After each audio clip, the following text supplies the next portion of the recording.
পারমাণবিক ব্ল্যাকমেইল সহ্য করা হবে না, পাকিস্তানের সঙ্গে সংঘাত শেষে প্রথম ভাষণে মোদি। মার্কিন হস্তক্ষেপেই সম্ভাব্য নিউক্লিয়ার ওয়ার বন্ধ দাবি ট্রাম্পের। প্রথম রাষ্ট্রীয় সফরে মধ্যপ্রাচ্যের পথে মার্কিন প্রেসিডেন্ট। সৌদি আরব সহ 3 উপসাগরীয় দেশে নানা প্রস্তুতি। কাতারের কাছ থেকে বিমান উপহার নেয় সমালোচনা।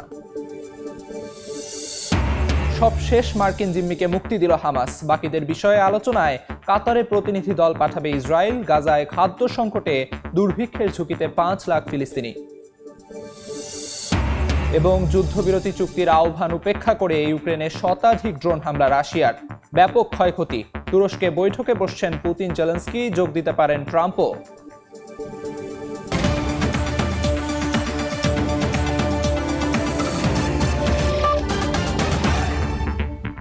আন্তর্জাতিক সময়ের সঙ্গে আছি আমি আমিরুল ইসলাম আলিফ।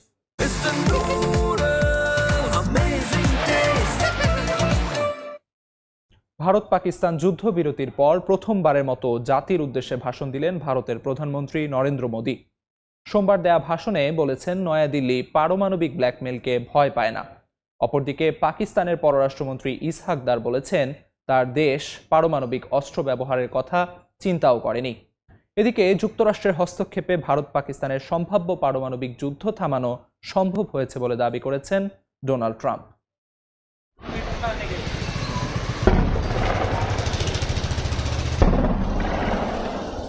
জম্মু কাশ্মীরের সাম্বা জেলায় সোমবার স্থানীয় সময় সন্ধ্যায় পাকিস্তান থেকে আসা ড্রোন চোখে পড়ে। ভারতীয় প্রতিরক্ষা মন্ত্রণালয় জানায়, লাল আলোর রেখা দেখা যায় আকাশে। এরপরই সক্রিয় হয় ভারতের আকাশ প্রতিরক্ষা ব্যবস্থা। বিস্ফোরণের শব্দে কেঁপে ওঠে সাম্বা ও তার আশপাশের অঞ্চল। সেনাবাহিনী পরে নিশ্চিত করে এটি পাকিস্তান থেকে আসা ড্রোন হামলা ছিল। এর আগে পাকিস্তানের সঙ্গে বাণিজ্য নয়, সন্ত্রাসবাদ ও আজাদ কাশ্মীর নিয়ে কথা হবে বলে এক ভাষণে হুঁশিয়ারি দেন ভারতের প্রধানমন্ত্রী নরেন্দ্র মোদি। বলেন, পাকিস্তান যদি বাঁচতে চায় তবে সন্ত্রাসীদের অবকাঠামো ধ্বংস করতেই হবে। टेरर और टॉप एक साथ नहीं हो सकते। टेरर और ट्रेड एक साथ नहीं चल सकते और पानी और खून भी एक साथ नहीं बह सकता। मैं आज विश्व समुदाय को भी कहूंगा, हमारी घोषित नीति रही है, अगर पाकिस्तान से बात होगी तो टेररिज्म पर ही होगी। এদিকে পাকিস্তান শুধু আত্মরক্ষায় পাল্টা আঘাত করেছিল বলে দাবি করেন দেশটির পররাষ্ট্রমন্ত্রী ইসহাক দার। স্থানীয় সময় সোমবার তিনি সিএনএনকে বলেন, পারমাণবিক অস্ত্র ব্যবহারের কথা তারা চিন্তাও করেনি। তবে ভারতের সাম্প্রতিক বিমান হামলা, বিশেষ করে রাওয়ালপিন্ডিতে আঘাতের পর বিষয়টি পারমাণবিক সংঘাতের দিকে যাচ্ছিল বলে জানিয়েছে যুক্তরাষ্ট্র। Thank you very much. Thank you, everybody. সোমবার হোয়াইট হাউসে প্রেস ব্রিফিং এর সময় মার্কিন প্রেসিডেন্ট ডোনাল্ড ট্রাম্প দাবি করেন, যুক্তরাষ্ট্রের হস্তক্ষেপে ভারত পাকিস্তানের মধ্যে সম্ভাব্য একটি ভয়াবহ পারমাণবিক যুদ্ধ থামানো সম্ভব হয়েছে। ট্রাম্প আরও জানান, সংঘাত থামাতে বাণিজ্য ছিল বড় হাতিয়ার। উভয় পক্ষকে বলা হয়েছিল যুদ্ধবিরতি না দিলে বাণিজ্য বন্ধ করা হবে। My administration helped broker a full and immediate ceasefire, I think a permanent one, between India and Pakistan, ending a dangerous conflict of two nations with lots of nuclear weapons. বিশ্লেষকরা বলছেন, যুদ্ধবিরতি কার্যকর হলেও নীতি বদলেছে। নতুন সমীকরণে দক্ষিণ এশিয়ায় স্থায়ী শান্তি আসবে কিনা তা এখন অনিশ্চিত। নাদিম মারজান, সময় সংবাদ। দ্বিতীয় মেয়াদের প্রথম বিদেশ সফরে মধ্যপ্রাচ্যের পথে মার্কিন প্রেসিডেন্ট ডোনাল্ড ট্রাম্প। স্থানীয় সময় সোমবার ওয়াশিংটন থেকে সৌদি আরবের উদ্দেশ্যে রওনা করেন তিনি। 3 দিনের এই সফরের প্রধান লক্ষ্য বিনিয়োগ চুক্তি ও অস্ত্র বিক্রি। সৌদি যুবরাজ মোহাম্মদ বিন সালমানের কাছ থেকে $1 ট্রিলিয়ন বিনিয়োগ প্রত্যাশা করছেন ট্রাম্প। সেই সঙ্গে $100 বিলিয়ন মার্কিন অস্ত্র কেনার ঘোষণাও আসতে পারে সৌদির পক্ষ থেকে। কাতার ও সংযুক্ত আরব আমিরাতেও যাবেন মার্কিন প্রেসিডেন্ট। এরই মধ্যে আমিরাতের জন্য $140 কোটি অস্ত্র বিক্রি অনুমোদন করেছে যুক্তরাষ্ট্র, যার মধ্যে রয়েছে চিনুক হেলিকপ্টার সহ অত্যাধুনিক সামরিক সরঞ্জাম।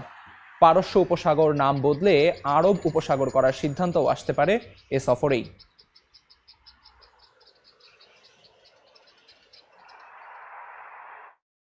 হামাসের কাছে থাকা বাকি জিম্মিদের মুক্তির জন্য মঙ্গলবার কাতারে প্রতিনিধি দল পাঠাবে ইসরায়েল। মার্কিন ইসরায়েলি জিম্মি ইডান আলেকজান্ডারের মুক্তির পর মার্কিন প্রেসিডেন্টকে ধন্যবাদ দিয়ে এ সিদ্ধান্ত নিয়েছেন নেতানিয়াহু। এর মধ্যেও গাজায় বর্বর হামলা চালিয়ে যাচ্ছে দখলদাররা। গত একদিনে খান ইউনিস সহ উপত্যকাটির বিভিন্ন স্থানে বোমা বর্ষণে প্রাণ গেছে অন্তত ২০ ফিলিস্তিনির।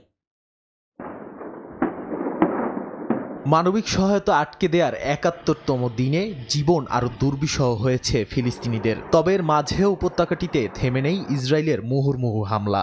গত একদিনে খান ইউনিস সহ বিভিন্ন স্থানে দখলদারদের হামলায় প্রাণ গেছে বেশ কয়েকজনের। এর মধ্যেই হামাসের কাছে থাকা বাকি জিম্মিদের মুক্তির জন্য মঙ্গলবার কাতারে প্রতিনিধি দল পাঠাবে ইসরায়েল। মার্কিন ইসরায়েলি জিম্মি ইডান আলেকজান্ডারের মুক্তির পর মার্কিন প্রেসিডেন্ট ডোনাল্ড ট্রাম্পকে ধন্যবাদ দিয়ে এ সিদ্ধান্ত নিয়েছেন ইসরায়েলি প্রধানমন্ত্রী বিনিয়ামিন নেতানিয়াহু। বলেছেন, হামাস যদি আরও জিম্মিকে মুক্তি না দেয় তবে ইসরায়েলি সেনাবাহিনীর গাজায় হামলা অব্যাহত থাকবে। ইসরায়েলি কর্তৃপক্ষ জানায়, স্থায়ী যুদ্ধবিরতি এবং হামাসের গাজার নিয়ন্ত্রণ ছাড়ার বিষয়ে কোনো আলোচনায় যেতে রাজি নয় তারা। এদিকে মার্কিন প্রেসিডেন্ট ডোনাল্ড ট্রাম্প তার কাতার, সৌদি আরব এবং সংযুক্ত আরব আমিরাত সফরের সময় চুক্তির সম্ভাবনার ইঙ্গিত দিয়েছেন। বিশ্লেষকরা বলছেন, ইডান আলেকজান্ডারের মুক্তি ও ট্রাম্পের মধ্যপ্রাচ্য সফর ইসরায়েল ও হামাসের মধ্যে একটি নতুন শান্তি আলোচনার পথ খুলতে পারে। নাদিম মারজান, সময় সংবাদ। গাজায় খাদ্য সংকট এতটাই তীব্র যে প্রায় ৫ লাখ মানুষ এখন দুর্ভিক্ষের সরাসরি ঝুঁকিতে। এমনটাই জানিয়েছে জাতিসংঘের খাদ্য ও কৃষি সংস্থা। গেল মার্চের পর থেকে অঞ্চলটিতে কোনো ধরনের ত্রাণ, খাবার, জ্বালানি ও ওষুধ সম্পূর্ণরূপে প্রবেশ বন্ধ করে দিয়েছে ইসরায়েলি সেনারা। এভাবে চলতে থাকলে শিগগিরই অঞ্চলটিতে দুর্ভিক্ষ ভয়াবহ রূপে দেখা দেবে বলে জানান বিশ্লেষকরা। খাবারের আশায় পাত্র হাতে ক্ষুধার্ত শিশুদের দীর্ঘ সারি, এটা এখন গাজার দৈনন্দিন জীবনেরই অংশ। জাতিসংঘের খাদ্য ও কৃষি সংস্থা FAO জানায়, গাজা এখন বিশ্বের সবচেয়ে গুরুতর খাদ্য সংকটের মুখে। অঞ্চলটিতে দুর্ভিক্ষ স্তরে থাকা মানুষের সংখ্যা মার্চে ছিল 2,44,000, এখন তা বেড়ে দাঁড়িয়েছে 4,70,000-এ। গাজার প্রায় সমগ্র জনসংখ্যা চরম খাদ্য সংকটে পড়তে যাচ্ছেন চলতি বছরের সেপ্টেম্বরের আগেই, এমনটাই আশঙ্কা করছেন বিশ্লেষকরা। গাজায় মার্চের পর থেকে ত্রাণ, খাবার, জ্বালানি ও ওষুধ প্রবেশ সম্পূর্ণভাবে বন্ধ। শুধু অবরোধ নয়, কৃষি ব্যবস্থার সম্পূর্ণ ধ্বংসই এই সংকটের মূল। অচল হয়ে পড়েছে গাজার 80% কৃষি জমি, যা পুনর্গঠন করতে সময় ও আন্তর্জাতিক বিনিয়োগ জরুরি। আন্তর্জাতিক খাদ্য সংকট বিশ্লেষণ সংস্থা IPC জানায়, দুর্ভিক্ষ ঘোষণার শর্ত জনসংখ্যার কমপক্ষে 20% খাদ্য না থাকা, প্রতিদিন 10,000-এ 2 জনের মৃত্যু ও শিশুদের 1/3 তীব্র অপুষ্টি, যার সবই এখন গাজায় পূরণ হতে চলেছে। যুদ্ধ, অবরোধ আর খাদ্য ব্যবস্থার ধ্বংস সব মিলিয়ে গাজা এখন শুধু এক মানবিক বিপর্যয়ের নাম। বিশ্লেষকরা জানান, সময় মতো পদক্ষেপ না নিলে দুর্ভিক্ষ আর কেবল ভবিষ্যতের ভয় নয়, বাস্তবের নির্মম রূপ হতে চলেছে উপত্যকাটিতে। কাকলি আখতার, সময় সংবাদ। আন্তর্জাতিক সময় আরও থাকছে। চীনের সামরিক চাপের মুখে শক্তি প্রদর্শন করল তাইওয়ান। প্রথমবার মার্কিন হিমার্স রকেটের মহড়া, শত্রুর হুমকি মোকাবিলায় কার্যকর ভূমিকা রাখার আশা তাইপের।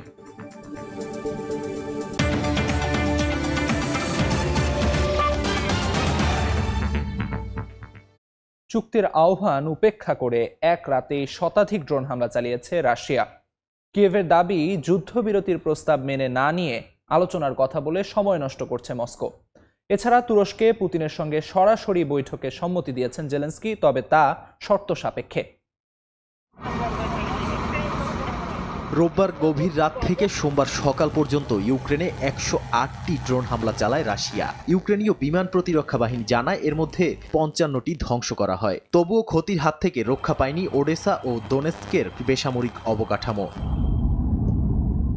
এই হামলার দিনই ইউরোপীয় দেশগুলোর প্রস্তাবিত 30 দিনের যুদ্ধবিরতি কার্যকর হওয়ার কথা ছিল, কিন্তু ইউক্রেনের অভিযোগ রাশিয়া প্রস্তাব পুরোপুরি উপেক্ষা করছে। ট্রেন লাইন ক্ষতিগ্রস্ত হয়েছে, আহত হয়েছেন চালক। ইউক্রেনীয় রেল কর্তৃপক্ষ বলছে বিরতির আহ্বান কানে নিচ্ছে না রুশ বাহিনী। এমন প্রেক্ষাপটে রাশিয়া তুরস্কে সরাসরি আলোচনার প্রস্তাব দিয়েছে। প্রেসিডেন্ট পুতিনের উপস্থিত নিশ্চিত হলেই বৈঠকে অংশ নেবেন বলে জানিয়েছে জেলেনস্কি। যুক্তরাষ্ট্রের প্রেসিডেন্ট ট্রাম্প আলোচনার পক্ষে মত দিলেও ফরাসি প্রেসিডেন্ট ইমানুয়েল ম্যাক্রো বলছেন পুতিন শুধু সময় কিনতে চাইছেন।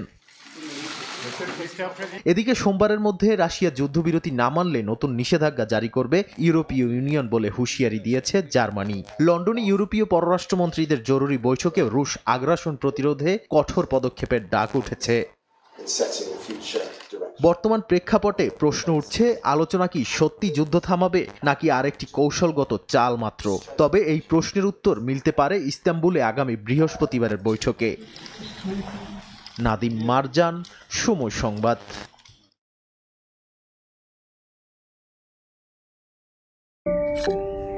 একজন কি একা একা পৃথিবীর সব বড় সমস্যার সমাধান করতে পারবে?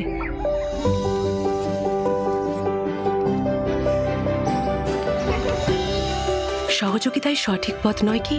আমরা কি আরো হালকা, আরো টেকসই প্যাকেজিং তৈরি করতে পারবো এবং অসীম শক্তি তৈরি করতে পারবো? জাবেকে আমরা বিশ্বাস করি যে মানুষের মধ্যে কেমিস্ট্রি হলো সবচেয়ে গুরুত্বপূর্ণ বিষয়। কেমিস্ট্রি যা গুরুত্ব বহন করে। জাবেক। ট্রাম্পের নতুন শুল্ক নীতিতে এবার অস্তিত্ব রক্ষার লড়াইয়ে মার্কিন মালিকানাধীন খেলনার শিল্প কারখানা। শুল্কের চাপে বন্ধ হয়ে যাচ্ছে অর্ডার, ব্যাহত হচ্ছে উৎপাদন। যুক্তরাষ্ট্রের মালিকানাধীন হলেও চীনে থাকা হান্টার টয় কোম্পানির কারখানায় ছাঁটাই হয়েছে অর্ধেক কর্মী। অনিশ্চয়তার মুখে পড়েছে ৩৫ বছরের পারিবারিক স্বপ্ন। মার্কিন মালিকানাধীন হান্টার কোম্পানির চীনের এই কারখানায় একসময় কাজ করতেন 400 জন শ্রমিক। এখন সেই সংখ্যা নেমে এসেছে অর্ধেকে। আরও ছাঁটাইয়ের শঙ্কাও রয়েছে। সব রকম ব্যবসা সম্প্রসারণ বন্ধ করে দিয়েছেন, এমনকি বন্ধ হয়ে গেছে কোম্পানিটির নতুন পণ্যের গবেষণাও। 20 বছরের বেশি কাজ করছি এখানে। যারা ছাঁটাই হলো তারা সবাই ছিল আমাদের দীর্ঘদিনের সহকর্মী, বন্ধু। এই শুল্কের কারণেই সব হয়েছে। আমরা চাই এই পরিস্থিতি দ্রুত অবসান হোক। চলতি বছর এপ্রিলে চীনা পণ্যের উপর 145% শুল্ক আরোপ করে যুক্তরাষ্ট্র। এরপরই রাতারাতি বাতিল হয় $7,50,000 অর্ডার। থেমে যায় উৎপাদন। ক্যালিফোর্নিয়ার ইউনিয়ন সিটিতে হান্টারের মার্কিন সরবরাহ কেন্দ্র জুড়ে এখন ছড়িয়ে আছে বন্ধ হয়ে যাওয়া অর্ডারের কন্টেইনার। হান্টারের প্রধান নির্বাহী জেসন চিউং বলেন, ব্যবসা টিকিয়ে রাখাটাই এখন লড়াই। জানান, উৎপাদন ভিয়েতনামে সরানোর চিন্তাও করেছেন তিনি, তবে সেটিও লাভজনক হবে কিনা নিশ্চিত নন। পুরোপুরি অনিশ্চিত হয়ে পড়েছে কোম্পানিটির ভবিষ্যৎ। আমি কেবল খুঁজে যাচ্ছি কিভাবে এই শুল্ক পরিস্থিতি মোকাবিলা করব, কিন্তু আজকের পরে কি হবে তা কেউ জানে না। কোন দেশকে শুল্কমুক্ত রাখা হবে সেটাও পরিষ্কার না। সবকিছু যেন এক দুঃস্বপ্ন। যে হান্টার একদিন ছিল মার্কিন স্বপ্নের প্রতীক, সেখানে এখন অনিশ্চয়তা ও হতাশার চিত্র। ট্রাম্পের শুল্ক নীতিতে চীনা কারখানার পাশাপাশি ক্ষতিগ্রস্ত হচ্ছে যুক্তরাষ্ট্র ভিত্তিক শিল্প কারখানাও। অনিশ্চিত ভবিষ্যতের দিকে এগোচ্ছে অসংখ্য মার্কিন পরিবার। ইয়াসমিন অনন্যা, সময় সংবাদ। চীনের ক্রমবর্ধমান সামরিক চাপের মুখে শক্তি প্রদর্শনে মাঠে নেমেছে তাইওয়ান। সোমবার প্রথমবারের মতো মার্কিন হিমার্স রকেট ছুড়েছে তাইওয়ানের সেনাবাহিনী। দ্বীপটির প্রতিরক্ষা মন্ত্রণালয় জানায়, হিমার্স অন্তর্ভুক্তির মাধ্যমে তাইওয়ানের সামরিক সক্ষমতা উল্লেখযোগ্যভাবে বাড়বে, যা বাইরের যে কোনো হুমকি মোকাবিলায় গুরুত্বপূর্ণ ভূমিকা রাখবে। স্থানীয় সময় সোমবার তাইওয়ানের সেনাবাহিনী প্রথমবারের মতো যুক্তরাষ্ট্রের নির্মিত high mobility artillery rocket system সফলভাবে নিক্ষেপ করেছে। এটি পিংতুন কাউন্টির জিউপেং ঘাঁটিতে এক লাইভ ফায়ার মহড়ার অংশ হিসেবে চালানো হয়। এই রকেট আর্টিলারি মহড়ার মাধ্যমে সৈনিকদের জাতীয় নিরাপত্তা রক্ষা এবং মাতৃভূমিকে সুরক্ষা দেওয়ার দৃঢ় সংকল্প জনগণের সামনে তুলে ধরা সম্ভব বলে জানান তাইওয়ানের সেনাবাহিনীর 58তম আর্টিলারি কমান্ডের ডেপুটি কমান্ডার হো চিংচাং। আমি বিশ্বাস করি এই রকেট আর্টিলারি মহড়ার মাধ্যমে আমরা আমাদের নাগরিকদের দেখাতে পারবো যে জাতীয় নিরাপত্তা রক্ষায় এবং মাতৃভূমির সুরক্ষায় আমাদের সেনারা দৃঢ় সংকল্প। মহড়ার সময় নিরাপত্তা ও কারিগরি সহায়তা দিতে উপস্থিত ছিলেন মার্কিন প্রস্তুতকারক লকহিড মার্টিনের প্রতিনিধি দল। তাইওয়ানের প্রতিরক্ষা মন্ত্রণালয়ের দাবি, হিমার্স অন্তর্ভুক্তির মাধ্যমে তাইওয়ানের সামরিক সক্ষমতা উল্লেখযোগ্যভাবে বাড়বে, যা বাইরের যে কোনো হুমকি মোকাবেলায় গুরুত্বপূর্ণ ভূমিকা রাখবে। অর্জিতা শাহজিন, সময় সংবাদ। 4 দশকে রক্তক্ষয়ী সংঘাতের পর অস্ত্র ছেড়ে সংগঠন ভেঙে দেওয়ার সিদ্ধান্ত নিয়েছে কুর্দিস্তান ওয়ার্কার্স পার্টি পিকেকে। এই ঘোষণায় তুরস্কের কেউ আশাবাদী, কেউ আবার আছেন সংশয়ে। ইস্তাম্বুল থেকে দিয়ারবাকির নানা মিশ্র প্রতিক্রিয়া উঠে এসেছে সাধারণ তুর্কিদের কণ্ঠে। 4 দশকে সশস্ত্র বিদ্রোহ, 40,000 প্রাণহানি আর অব্যাহত উত্তেজনার পর নিজেদের বিলুপ্ত ঘোষণা করেছে তুরস্কের নিষিদ্ধ ঘোষিত সংগঠন কুর্দিস্তান ওয়ার্কার্স পার্টি পিকেকে। ইরাকের উত্তরাঞ্চলে অনুষ্ঠিত এক কংগ্রেস শেষে সংগঠনটির সংবাদ মাধ্যম ফিরাত নিউজ জানায় তারা সংগঠনের কাঠামো ভেঙে দিচ্ছে এবং সশস্ত্র সংগ্রাম বন্ধ করছে। পিকেকে জানিয়েছে তারা একটি নতুন শান্তি উদ্যোগ গ্রহণ করছে, যার লক্ষ্য আঙ্কারার সঙ্গে দীর্ঘমেয়াদে স্থিতিশীলতা ও শান্তিপূর্ণ সহাবস্থান নিশ্চিত করা। দেশটির সাধারণ মানুষের মুখে তাই স্বস্তির ছাপ। দিনমজুর থেকে শুরু করে উচ্চ পর্যায়ে কর্মকর্তা সবার মনেই এখন আনন্দের ছোঁয়া। রক্তপাত বন্ধ হয়ে যেন আঙ্কারায় শান্তি প্রতিষ্ঠা হয়, এমন প্রত্যাশায় সবার। আজ খুব খুশি লাগছে। এইবার আমাদের মনে হচ্ছে পরিস্থিতি বদলাবে। আমরা আশাবাদী, এই আশা যেন না ভেঙে যায়। তবে আশার সঙ্গে আছে সংশয়। অনেক নাগরিক মনে করছেন সন্ত্রাসীদের সঙ্গে সমঝোতা করা ঠিক হবে না। আবার অনেকের ধারণা সিদ্ধান্তটি অনেক দেরি হয়ে গেছে। অনেক দেরিতে সিদ্ধান্তে পৌঁছেছে। কত প্রাণ গেল এসব ভাবলে খুব কষ্ট হয়। আগেই যদি এমন কিছু হতো, কত মানুষ বেঁচে যেত। পিকেকের এমন সিদ্ধান্তের পর নাগরিকদের প্রত্যাশা দেশটিতে সকল সংঘাত বন্ধ হোক। তবে সম অধিকার ও বন্দি মুক্তির বিষয়ে এখনো অনেকের মনে রয়ে গেছে উদ্বেগ। মালিহা সুহরাওয়ার্দী, সময় সংবাদ। নাগরিকত্বে কড়াকড়ি নতুন বার্তা দিলেন ব্রিটিশ প্রধানমন্ত্রী কিয়ার স্টারমার। 5 বছরের জায়গায় 10 বছর, কর্মসংস্থানের নিয়ন্ত্রণ আর ভাষার কঠিন শর্ত সব মিলিয়ে অভিবাসীদের জন্য শুরু হয়েছে এক অনিশ্চিত লড়াই। লন্ডন থেকে বিস্তারিত শোয়েব কবিরের রিপোর্টে। ক্ষমতায় আসার 1 বছরও পূরণ হয়নি। এর মধ্যে নাগরিকত্ব নীতিতে সবচেয়ে কঠোর শ্বেতপত্র প্রকাশ করলেন ব্রিটিশ প্রধানমন্ত্রী। স্টারমার জানালেন, এখন থেকে নাগরিকত্ব পাওয়ার প্রক্রিয়া হবে দীর্ঘমেয়াদী ও কঠিন। আজ আমরা অভিবাসন নিয়ে একটি হোয়াইট পেপার প্রকাশ করেছি। এই কৌশলগত পরিকল্পনা আমার পরিবর্তনের রূপরেখার কেন্দ্রে রয়েছে, যা আমাদের সীমান্তের উপর নিয়ন্ত্রণ পুনরুদ্ধার করবে। নতুন নীতিমালায় ইংরেজি ভাষা জানার শর্ত আরো কঠিন করা হয়েছে। পাশাপাশি 5 বছর পর নাগরিকত্বের আবেদন করার নিয়ম বাড়িয়ে করা হয়েছে 10 বছর। বিদেশি কর্মী নিয়োগেও আসছে বিধিনিষেধ, যার প্রভাব পড়বে কেয়ার হোম সহ বিভিন্ন খাতে। 5 বছর পর আপনার আইএলআর পাইতো, তো এখন দেখা যাচ্ছে যে আপনার আফটার 5 ইয়ার আবার স্পন্সরশিপে যেতে হবে। তো এইটা একটু আমাদের কমিটির জন্য স্বস্তিজনক হবে না। বিশেষ করে বাইরের থেকে এসেছে এবং বাইরের দেশের অভিবাসী, তাদের জন্য এটা খুবই কঠিন হবে।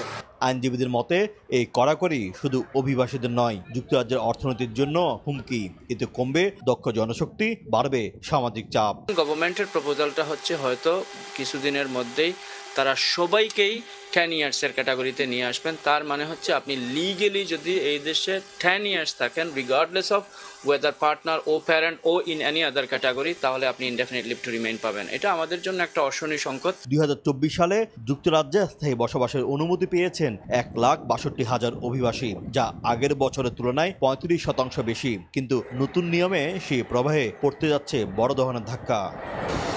যুক্তরাজ্যের নতুন নাগরিকত্ব নীতিমালা যেন অভিবাসীদের জন্য এক কঠিন পরীক্ষার নাম। বৈধভাবে 10 বছর বসবাস করলে মিলবে সেই বহুল প্রতীক্ষিত সোনার হরিণ খ্যাত ব্রিটিশ নাগরিকত্ব। তবে এই পথ পাড়ি দেওয়া এত সহজ নয়। প্রতিটি পদে পদে রয়েছে জবাবদিহিতা ও কঠিন বিধিনিষেধ। শোয়েব কবির, সময় সংবাদ, লন্ডন। ইতালির কড়া অভিবাসন নীতি বাস্তবায়নে এবার টার্গেট বাংলাদেশিরা। ইতোমধ্যেই নানা অভিযোগে গ্রেফতার কিংবা আবেদন বাতিল হওয়া অভিবাসীদের ফেরত পাঠাতে শুরু করেছে জর্জিয়া মেলোনি সরকার। এতে উদ্বেগ বাড়ছে বাংলাদেশি কমিউনিটিতে। ইতালি থেকে হাসান মাহমুদের রিপোর্টে বিস্তারিত। ইতালির বিভিন্ন প্রদেশ থেকে ফেরত পাঠানো হচ্ছে বাংলাদেশি অভিবাসীদের। আশ্রয় আবেদন নাকচ কিংবা ছোটখাটো অপরাধের ভিত্তিতে নেওয়া হচ্ছে এই পদক্ষেপ। অনেকেই রয়েছেন গ্রেপ্তারের মুখে।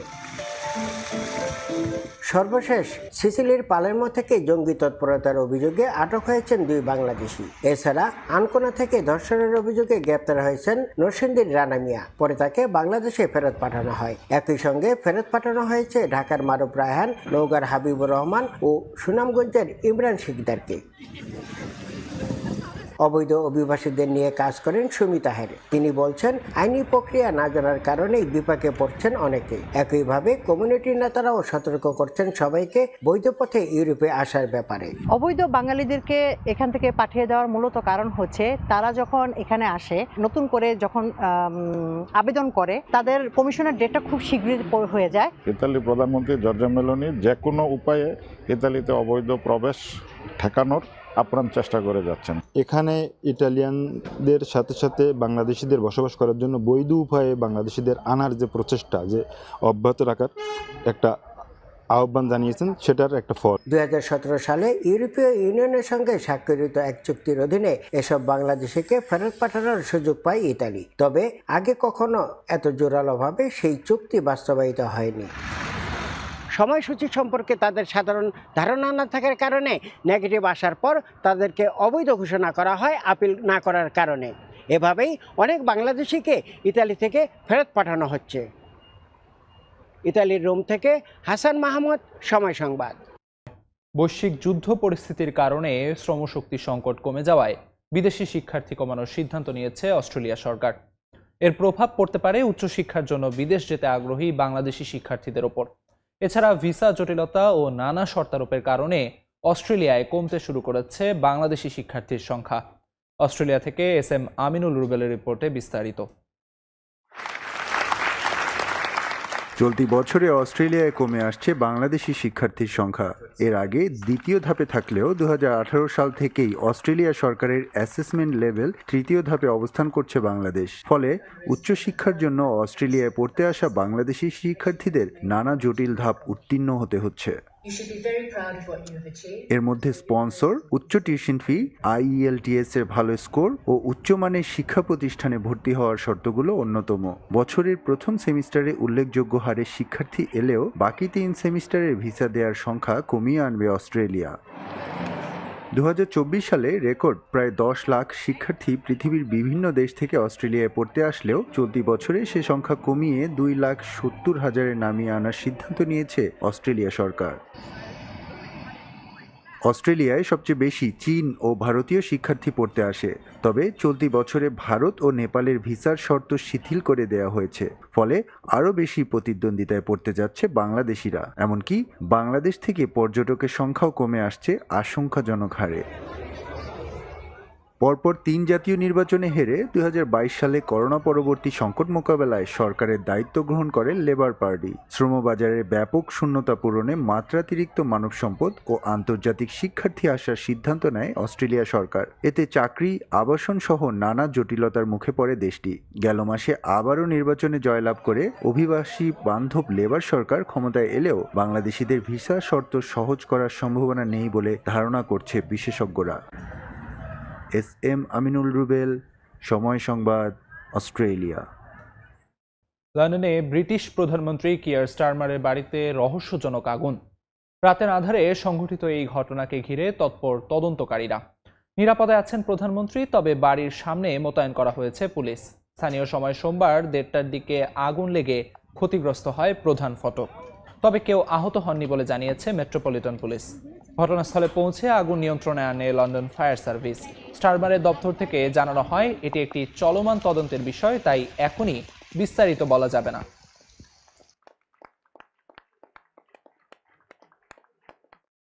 আন্তর্জাতিক সময়ের শীর্ষ সংবাদ জানিয়ে দিচ্ছি আরেকবার। পারমাণবিক ব্ল্যাকমেইল সহ্য করা হবে না, পাকিস্তানের সঙ্গে সংঘাত শেষে প্রথম ভাষণে মোদি। মার্কিন হস্তক্ষেপেই সম্ভাব্য নিউক্লিয়ার ওয়ার বন্ধ, দাবি ট্রাম্পের। প্রথম রাষ্ট্রীয় সফরে মধ্যপ্রাচ্যের পথে মার্কিন প্রেসিডেন্ট। সৌদি আরব সহ 3 উপসাগরীয় দেশে নানা প্রস্তুতি। কাতারের কাছ থেকে বিমান উপহার নেয় সমালোচনা। এবং সবশেষ মার্কিন জিম্মিকে মুক্তি দিল হামাস। বাকিদের বিষয়ে আলোচনায় কাতারে প্রতিনিধি দল পাঠাবে ইসরায়েল। গাজায় খাদ্য সংকটে দুর্ভিক্ষের ঝুঁকিতে 5 লাখ ফিলিস্তিনি।